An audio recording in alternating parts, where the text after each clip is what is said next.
次はどんな奇跡を起こす温泉なんでしょう。勧めてくれたのは温泉の効果を書いた著書も数多い井上喜一先生。最近はがんの患者さんが非常に増えて、良くなったという人も結構耳にしますね。はい、玉川温泉ってこれ秋田県にあるんですが、ここはやはりおすすめではあるんですね。井上先生が勧める奇跡の温泉は秋田県にありました。東京から秋田新幹線小町で田沢湖へ、がん患者も行く温泉とは一体どんなところなんでしょう。田沢湖駅から山道を縫うように走る路線バス、その車内に乗り合わせた人々は、こちらに玉川温泉ですね。がんなんですよ。それで余命を伸ばすため延命処置で来てるわけなんですよ。右の腎臓がん取ったんですよ。それから転移予防にずっと来てるわけです。がんを患った人たちが目指す温泉が見えてきました。がんの患者が助けを求めたどり着く温泉、そこはもはや医学では語り尽くせない奇跡の温泉でした。秋田県玉川温泉、がんの患者が助けを求めたどり着く温泉。ここに露天風呂があるの。と指さした先は、しかしその先には湯船などありませんでした。暑い、じゃあ暑いとこ入ろう。じゃあここ指さして。実はこれ岩盤浴というもの。地熱で40度ほどに温められた岩の上に寝る温泉なんです。岩から湧き出る強酸性の蒸気が全身を包みます。長時間入れないお風呂とは違い、ゆっくり時間をかけ呼吸によって温泉成分を吸収するんです。その効果は医学ではもはや実証できるものではないのですが、それで膵臓がんで手術してね、もう何ヶ月も持たないって言われてるんだけれど、医者から言われてるのはもうあんまりもう持たないだろうと言われてるんだけれど、こういう来てね、おばあさんでだいぶ元気になりまして、この調子ならぐっと長生きできるんじゃないかな。この岩盤浴によってがんの進行が止まったなど、まさに奇跡のような効果が生まれているというんです。人が行く温泉は鳥取県にありました。ちなみに羽田空港で測った放射能は 0.03 マイクロシーベルト。東京から鳥取までは飛行機で1時間10分。そこからバスに乗り換え、のどかな風景を眺めながら揺られていると、片道わずか2時間半で目的地に到着。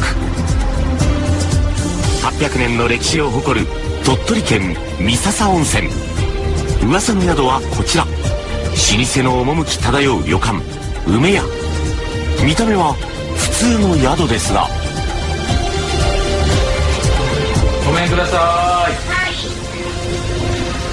い。いらっしゃいませ。近頃はね、そうですね、がんの手術をなさった方とかね、昔はそういうことは本当に気にしていなかったんですけどね、今は術後の方がすごく多いんです。本当に良くなって帰られるんですか？良くなって帰られます。まずお上に案内されたのは、この宿に一つだけある内風呂。これが噂の奇跡の湯なんでしょうか。がんを患った人が集まるのはやはりこのお風呂。お客さんがね、希望していらっしゃる温泉はこちらでございます。もう一個あるんですか？温泉がもう一つある。案内された場所はなんと湯船もない薄暗い部屋。しかし一歩足を踏み入れるとまるで蒸し風呂のように熱い。実は床が温泉で温められているんです。その温度はなんと50度。お客はみんなこの部屋でただ本を読んだり寝そべって何時間もじっとしているだけ。それだけで、私の場合はとにかく体が軽くなりました。正座ができるようになったんです。この部屋にいるだけで足の痛みが取れたり体の不調が劇的に改善されるというんです。源泉から放たれ部屋に充満する放射能、ほとんどがラドンと呼ばれるもの。ラドンは体内に取り入れられると細胞活性化、体の免疫力を上げる働きがあるといいます。だからがんを患った人がこの宿に集まってくる。乳がんです。乳がんで、去年の12月に再発したんですが、それはもうほとんどやっつけたんですけども、最後の追い込みというか仕上げにと思って来ました。最初は大腸がんで去年の3月、それから10月に肝臓に転移しまして肝臓手術して、それずっと来てたんですけど、またマーカーが上がってきましたので、今年背骨のところのリンパに怪しい影があるんです。ひょっとして消えたらなと思って願いながらいるんですけど、ちょっとでも薄くなるとかですね、薄くなった人もいるらしいですし、亡くなった人もいるらしいので、もしも奇跡が起こるなら、その希望を胸にがんと闘う人たちが全国からこの宿へ湯治に訪れるといいます。そしてその効果を裏付けるのが人口8000人足らずの三笹町にある大学病院。そこにはまさに梅屋と同じような温泉で温められた部屋がありました。やはりここも温泉から放出されるラドンを呼吸や皮膚から取り入れる治療法、大学病院自らが取り組んでいるんです。そこに集まっていたのはさまざまな病を抱えた患者たち。私はリウマチなんです。やっぱりリウマチだと節々が痛いとか。はい、そうですね。その辺の痛みとかはどうですか？痛みもね、一番最初は少し痛い感じがするんですけど、2回目3回目になると随分楽になります。足が立たなくて、これが薄いても糸でそれは取れたです。痛みが取れたんですか？はい。現場の医師はこの温泉療法の効果を実感しているといいます。ここでやってる、温泉療法と呼ばれるものを一緒にすることによって、薬の量が減ったりとか痛みが軽くなったりとかする方はよくおられますですね。温泉療法を取り入れてからは治療期間も短くなり患者の負担も減ったといいます。まさに医学も認める奇跡の温泉。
그러면 건강이라는 것이 뭐냐?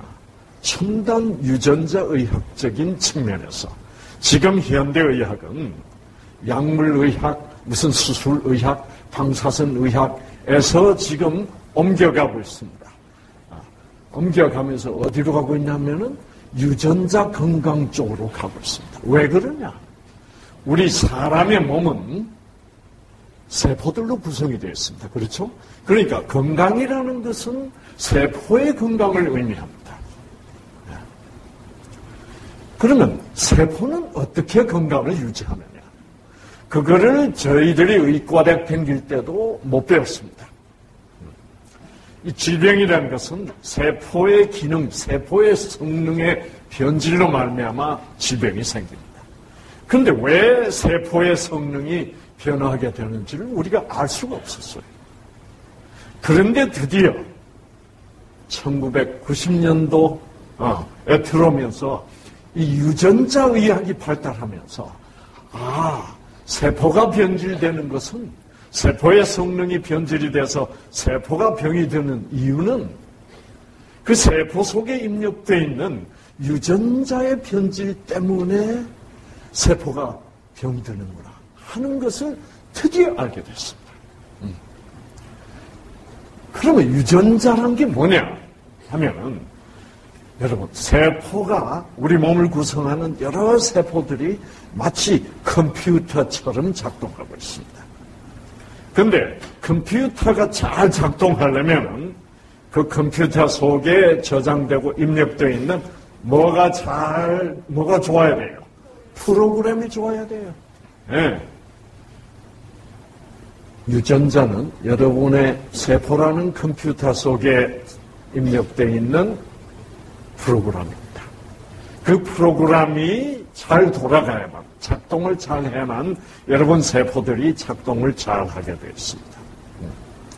여러분, 참 지금 대학생 그 레벨에서 우울증이 굉장히 많습니다. 자살률이 굉장히 높습니다.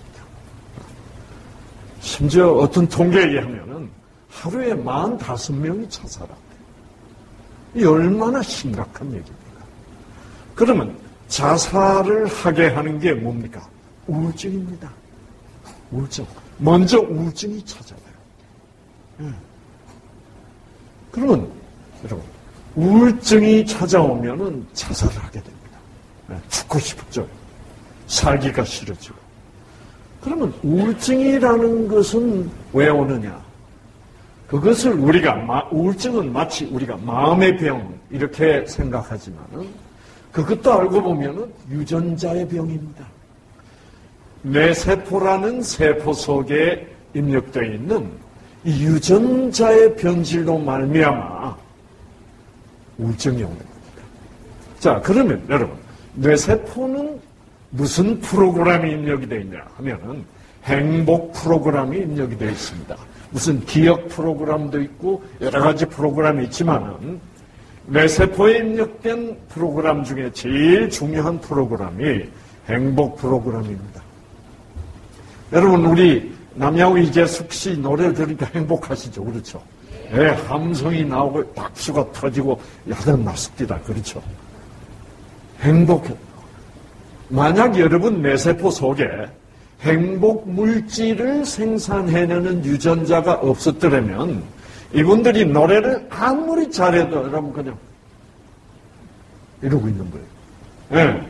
그러니까 우울증이 바로 이런 거죠.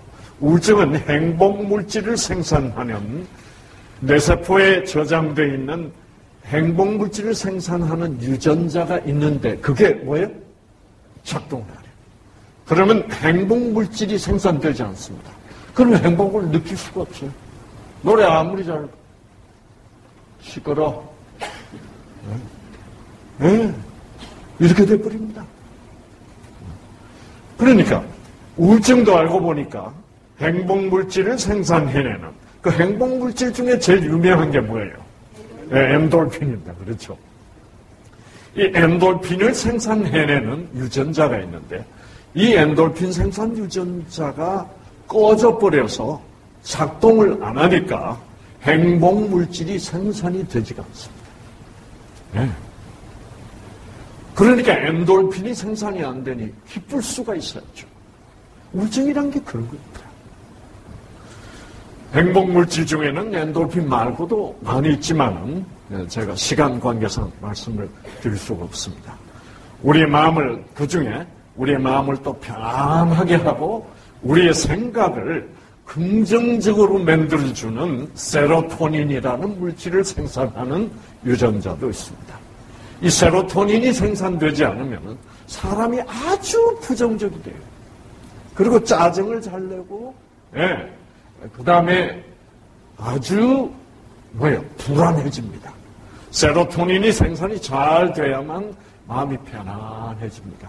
그리고 긍정적이 돼요. 모든 게 잘 될 거야. 너무 걱정할 거 없어. 이렇게 됩니다. 그런데 이 세로토닌이 생산되지 않으면 잘 될까?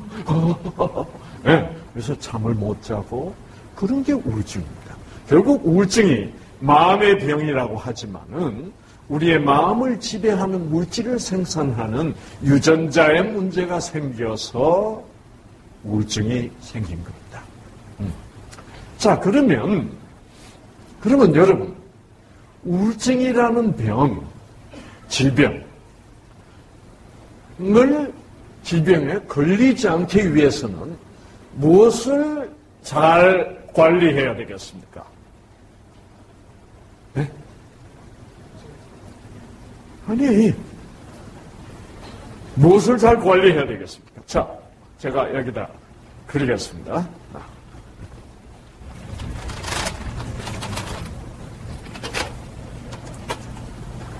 자, 우울증은 행복 물질, 자, 엔도르핀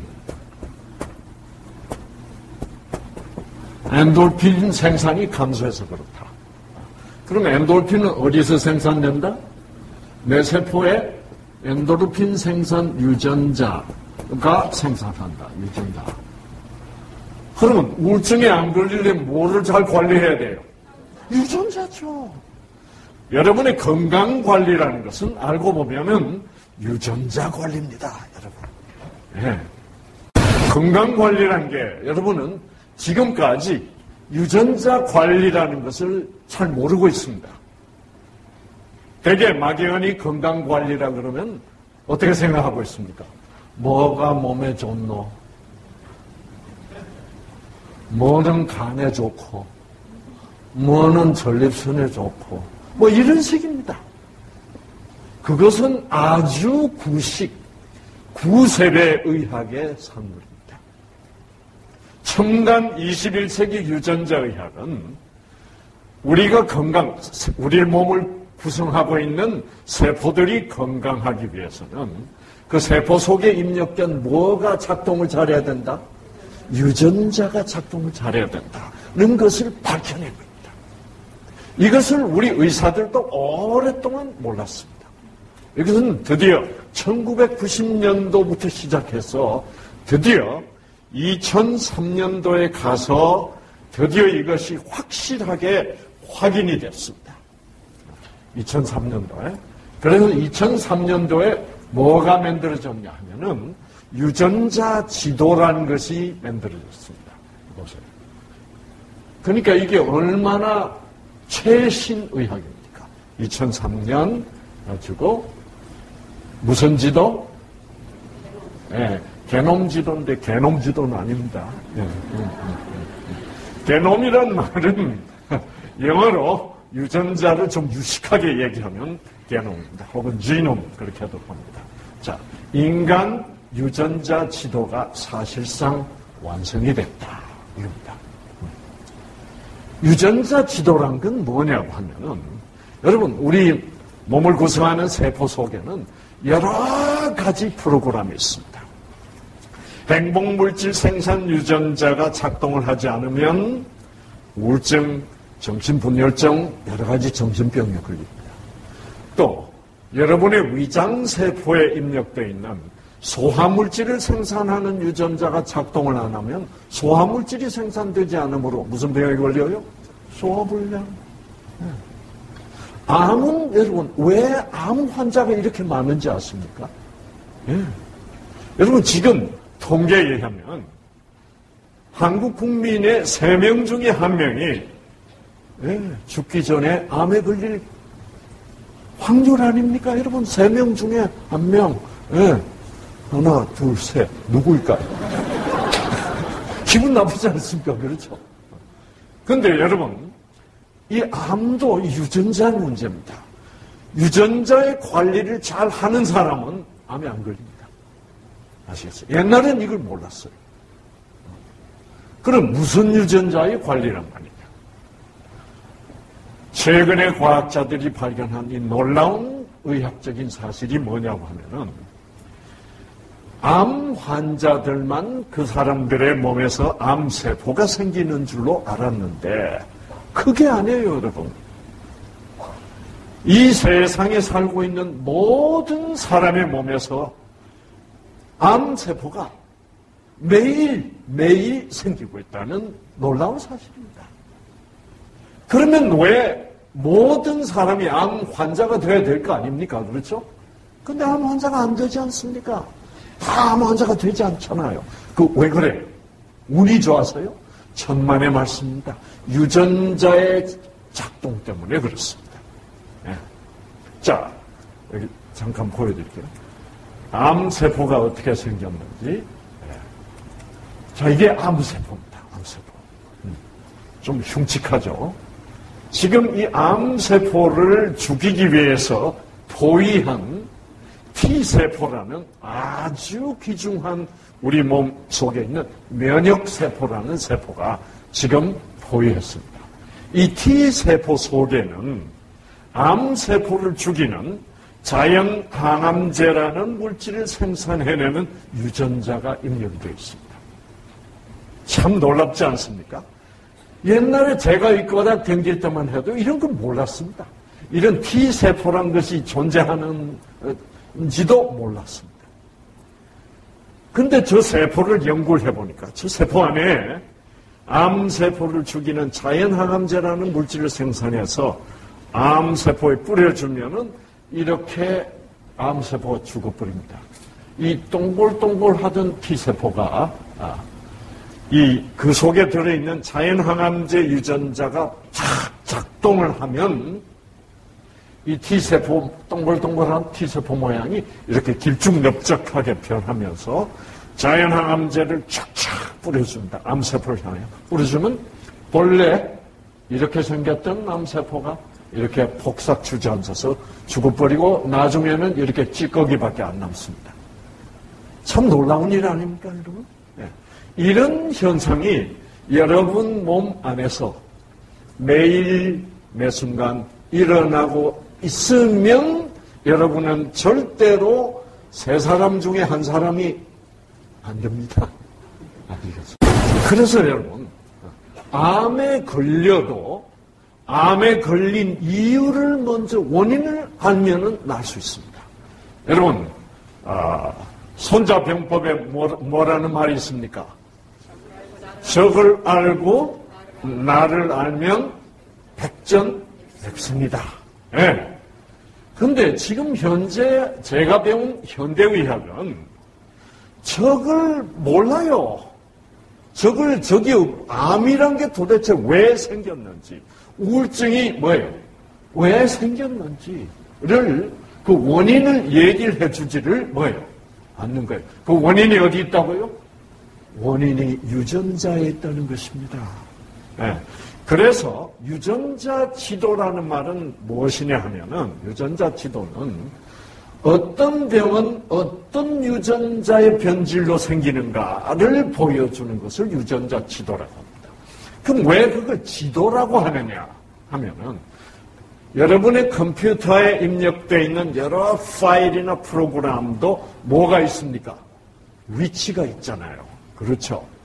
C에 있느냐, 뭐예요? D에 있느냐, 그 하드가 어느 하드에 있느냐. 그렇듯이 여러분의 유전자 프로그램도 그 하드가 우리 세포라는 컴퓨터 속에는 23개가 됩니다. 왜냐하면은 프로그램이 워낙 많거든요. 그래서 프로그램이 약 2만여 가지가 됩니다.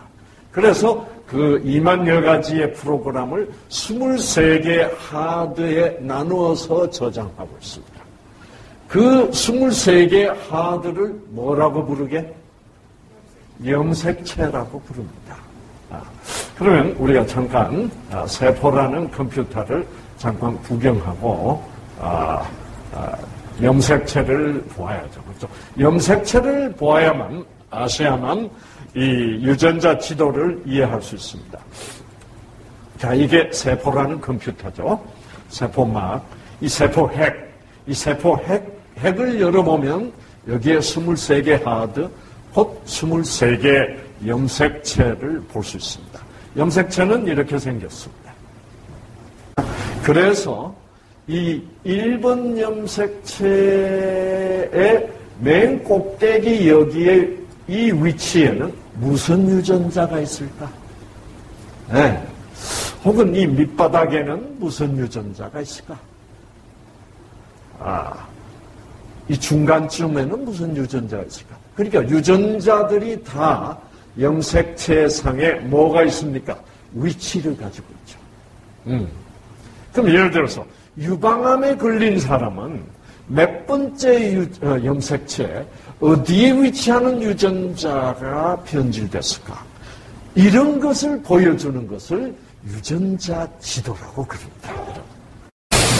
그리고 23번은 X 염색체, Y 염색체들로 구성이 되어 있는데 X 염색체는 1번 염색체만큼 커요.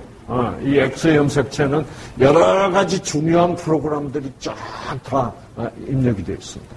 그래서 여성은 X가 2개, XX. 남성은 좀 부끄럽게도 X가 하나밖에 없고 별 볼 일 없는 Y가 붙어 있어요. 그래서 남성은 여성보다 좀 모자란다고 볼 수 있습니다. 그러니까 우리는 아기도 못 낳고 젖도 못 먹이고 설거지도 할 줄 모르고 뭐 그런 거죠. 부족해요. 나이가 들수록 그걸 점점 더 느끼는 것 같습니다. 자, 그러면 보세요. 만성 골수성 백혈병은 22번 염색체에 바로 여기에 위치하는 유전자가 작동을 하지 않으면 백혈병이다. 그 다음에 췌장암은 18번에 여기, 동맥경화는 여기, 유방암은 여기다. 다 나옵니다, 여러분. 자, 그 다음에 뭐 여러분 모르는 병도 너무 많죠. 소아당뇨병, 비만. 내일 제가 비만 얘기를 할 거예요. 여러분 지금 학생들도 비만 문제가 심각합니다. 그렇죠? 그래서 여러분이 이 유전자 의학적 차원에서 이 유전자 관리를 해야만 비만이 해결이 됩니다. 근데 유전자 관리는 하지 않고 뭐예요? 자꾸 굶어. 다이어트를 한대. 그래가지고는 절대로 안 됩니다. 내 유전자가 이 비만 여기는 뭐냐면은 바로 여기 위치하는 유전자에서 체중 조절 물질이라는 물질을 생산합니다. 그런데 저 비만 유전자가 작동을 안 하면은 체중 조절 물질이 더 이상 생산이 되지를 않기 때문에 체중 조절이 안 돼서 비만이 되는 겁니다. 이런 아주 정확한 원인이 밝혀졌습니다. 그런데 아직도 지금 이 사회에서 이 유전자 의학에 대한 상식이 아직도 없습니다. 그래서 그냥 옛날에 하던 식으로 주먹구구식으로 무조건 하는 거예요. 무조건 굶고. 그러면 절대로 안 됩니다. 그러면 유전자의 문제가 더 심각해집니다. 자, 그 다음에 보시면 당뇨병은 여기 7번 염색체. 쭉 올라가서 알츠하이머 병은 1번 염색체 바로 여기. 녹내장, 전립선암, 대장암, 그 다음에 폐암, 파킨슨씨병, 뭐 이런 여러 모든 질병, 여러분이 알고 계시는 질병, 그리고 모르는 병이 더 많죠. 이런 모든 질병이 알고 보니까 유전자의 문제로 생겼다 이 말입니다. 자, 그러면 여러분 여기서 아주 희망적이고 정말 놀라운 어떤 결론을 낼 수 있습니다. 첫째, 모든 질병이 각각 전적으로 다른 건 줄 알았더니 알고 보니까 모든 질병은 동일하구나. 어떤 면에서 같아요. 유전자가 변질됐다는 차원에서는 다 같은 병이야. 그러면 여러분, 제가 오늘 건강관리의 비결이라 그랬는데, 그러면 뭐만 알게 되면, 뭐만 알면은 모든 질병을 치유할 수 있겠습니까? 유전자가 변질된 것이 질병이기 때문에 뭐만 알 수 있다면 유전자를 어떻게 하면 뭐예요? 회복시킬 수 있느냐만 안다면은 어떤 질병이든지 뭐예요? 치유할 수 있다라는 결론이 나옵니다. 아시겠어요? 네.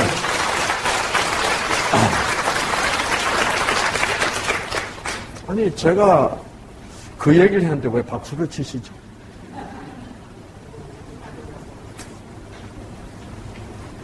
네. 박수 치신 분은 기뻐져서 그래요. 그렇구나. 그렇죠. 그렇구나. 그러니까, 유방암을 치유하는 방법이든지, 췌장암을 치유하는 방법이든지, 당뇨를, 비만을, 우울증을 치유하는 모든 방법은 결국 뭐예요? 꼭 같다, 이 말입니다. 그것은 왜? 변질된 유전자를 뭐예요? 회복시키는 방법이니까. 그러니까 각 질병의 종류가 다른 이유는 그 질병을 일으키는 변질된 유전자의 위치만 다르잖아요. 그러니까 소나타가 서울 소나타나 대전 소나타나 대구 소나타나 소나타 고치는 방법은 뭐예요? 같다 이 말입니다. 소나타가 위치가 다르다고 해서 고치는 방법이 달라지지 않죠.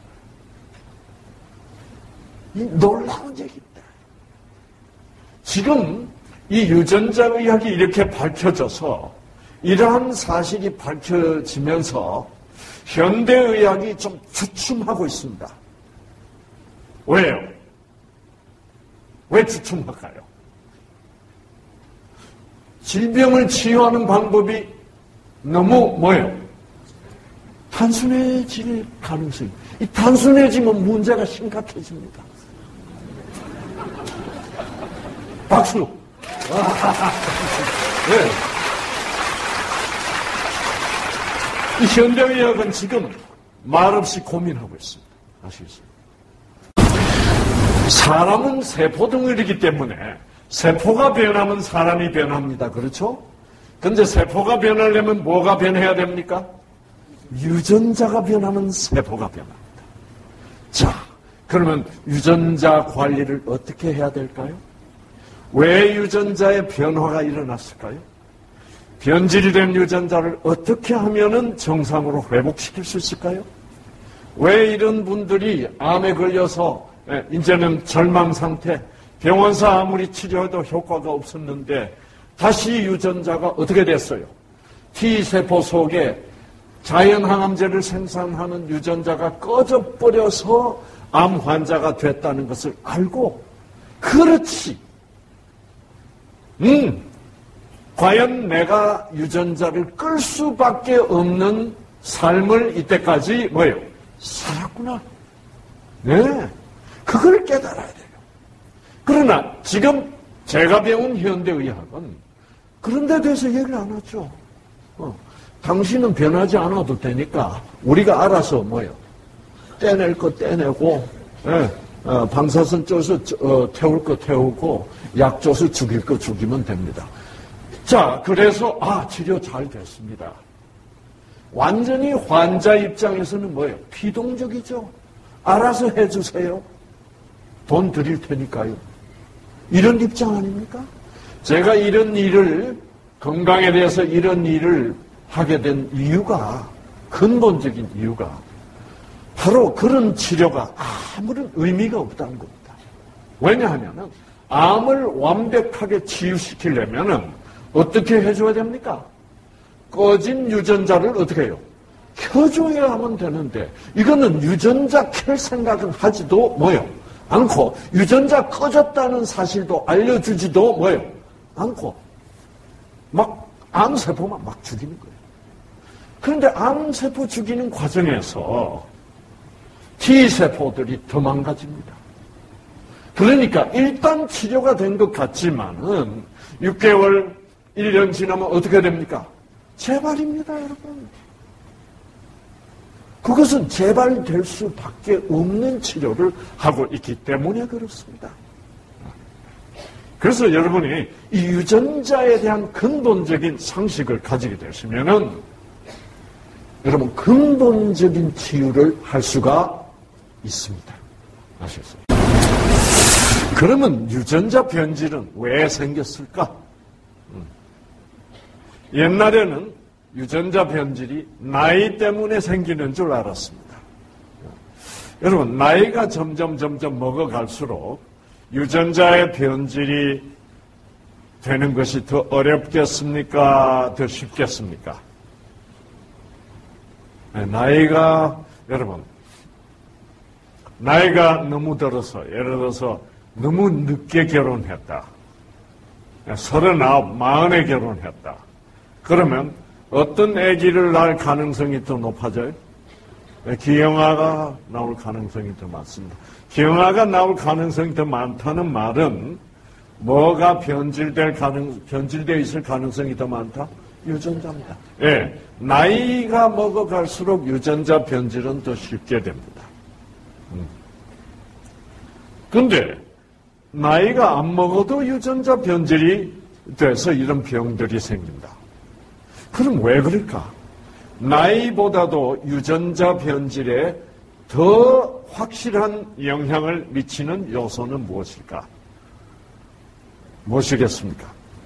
그게 생활 습관이더라 이 말입니다. 네. 나이가 아무리 어려도 20대라도 생활 습관이 나쁘면 유전자가 나쁘게 변질이 돼서 나쁜 병에 걸리더라 이 말입니다. 네. 그러면 유전자를 나쁘게 변질시킨 요소는 결국 나쁜 뭐더라? 생활 습관이더라. 그러면 유전자를 고칠 수 있는 방법은 뭐예요? 생활 습관을 좋은 생활 습관으로 바꾸면 유전자는 따라서 어떻게 해요? 유전자는 생활 습관에 따라서 변합니다. 이런 놀라운 사실이 밝혀졌습니다. 네. 그래서 여러분, 질병을 완전히 낫게 하는 거를 우리가 뭐라 부릅니까? 치유라고 부릅니다. 치유. 근데 지금 병원에 가서 우리가 받는 것은 치유가 아닙니다, 여러분. 뭐라 그래요? 치료입니다. 치료는 뭐 하는 거예요? 치료는 질병을 낫게 하는 것이 치유인데 결국 치유는 뭐를 정상으로 회복시키는 게 치유입니까? 유전자를. 네. 그런데 유전자를 정상으로 회복시키는 그런 치유는 병원에서 안 합니다. 왜 안 하게? 못하니까. 왜 못해요? 병원에서는 생활 습관을 어떻게 해요? 바꿔주지 않으니까. 네. 그래서 병원에서는 유전자를 회복시키는 치유 과정은 없습니다. 없고, 여러분, 그 유전자 변질 때문에 생긴 어떤 질병에 걸렸을 때 그 질병 때문에 나타나는 증세를 어떻게 해요? 완화시키는 작업을 합니다. 그 작업을 일컬어 우리는 치료라고 부릅니다. 그래서 여러분은 병원에 치료받으러 가시지 그 치료는 여러분의 치유와는 아무런 상관이 뭐예요? 없는 것이라는 것을 아셔야 됩니다. 저는 이것을 의과대학에 들어갔을 때 처음 배우고서는 굉장히 실망했습니다. 저는 의과대학에 들어가서 의사가 되면 질병을 치유해 줄 수 있는 의사가 되는 줄로 알았습니다. 근데 그게 아니에요, 배우고 보니까. 네. 교수님이 하는 말이 너희는 뭐 할 수밖에 없다? 치료할 수밖에 없다. 치유는 어떻게 하는지 모른다. 왜 몰랐겠습니까? 그 당시만 해도 질병이, 여러분, 이 유전자 지도가 몇 년도에 발표됐다고요? 2003년도. 그러니까 제가 이과대학 다녔을 때는 이거 몰랐습니다. 모르니까 치유를, 유전자가 변질이 돼서 질병이 난 걸 몰랐으니까 어떻게 치료하겠습니까? 유전자를 회복시키는 게 치유인데, 유전자가 변질된 것이 질병이란 것을 몰랐으니 치유하는 방법이 있어요, 없어요? 없죠. 그러니까 치유는 우리는 못한다. 네. 우리는 환자의 증세를 좀 완화시켜주는 치료를 할 수 있을 뿐이다. 그래서 지금 현재 병원에서 하는 모든 것은 치료입니다. 치유가 아닙니다. 치유는 유전자를 회복시켜야 됩니다. 유전자가 변질된 원인은 뭐 때문이라고요? 알고 보니까 생활습관 때문이다. 그래서 여러분, 각 선진국에서 다 그 병명을 성인병이라는 그러한 명칭을 다 취소해버렸습니다. 취소하고 무슨 명칭을 썼다고요? 생활습관병이라는 명칭을 이제는 쓰고 있습니다. 당뇨병으로 좀 들어가 봅시다. 당뇨병. 네. 당뇨병은 여러분이 잘 아시다시피 혈당이 올라가는 병입니다. 혈당. 혈당이 올라가면 여러 가지로 문제가 많습니다. 혈당이 올라가면은 제일 중요한 문제가 합병증이 생기는 겁니다. 그렇죠? 당뇨 합병증. 합병증이라는 것은 어떤 현상이냐면은 여러분의 피 속에 당이 올라가면은 피 속에 그 농도가 올라갑니다. 여러분이 짜게 잡수셔도 피에 농도가 올라가요, 안 올라가요? 소금 농도가 올라갑니다. 맵게 잡수셔도 소금 농도가 올라갑니다. 하여튼 마늘이든 뭐 고추든 어떤 양념이든지 양념이 너무 진한 음식을 잡수시면은 그 양념 역할을 하는 물질들이 피 속에 너무 많이 녹아 있으니까 피의 농도가 올라가는 거죠. 어떤 물질의 농도가 너무 높으면은 그 액체, 농도가 높은 액체가 하는 일이 뭐예요? 주위로부터 뭐를 빨아들여요? 수분을 빨아들입니다. 그래서 자, 피 속이 농도가 높으면은 그 혈관 세포로부터 수분을 빨아들입니다. 그래서 혈관 세포들로 하여금 탈수가 되게 합니다. 큰 혈관들은 탈수가 좀 돼도 괜찮은데 제일 탈수가 됐을 때 피해를 크게 받는 혈관들은 어떤 혈관들이게? 모세혈관들입니다. 그래서 모세혈관들은 아주 얕기 때문에 그 모세혈관을 구성하는 세포들이 물을 뺏깁니다. 수분을 뺏기면은 모세혈관이 시들어져. 여러분, 여기 화초가 지금 싱싱한데 물을 안 주면 어떻게 돼요? 시들어져. 시들수록 빨리 죽습니다.